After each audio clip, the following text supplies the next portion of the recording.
আমরা চলে এসেছি মান নির্ণয় করো এর 5-এর 8 নম্বর অঙ্ক। কোষে দেখি 23.2-এর। তো শুধু মান মানে বসিয়ে দিতে হবে কীভাবে? tan 60 মানে √3 মাইনাস tan 30 মানে 1/√3, 1 প্লাস tan 60 মানে √3 ইন্টু tan 30 মানে 1/√3। যেহেতু দুটো গুণ আছে এই জন্য ব্র্যাকেটের মধ্যে রাখলাম।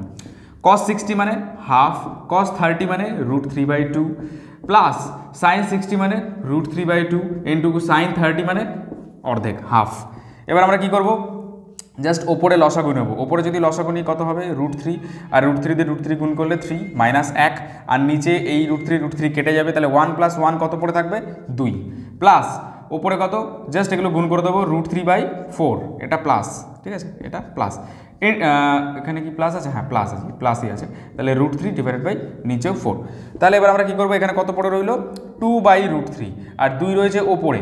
এটাকে যদি ইয়ে করি তাহলে 2 চলে আসবে নিচে, গুণ যদি করি। আর এখানে √3/4 প্লাস √3/4 কত হবে? দুটো √3/4, তাহলে 2 ইন্টু √3/4।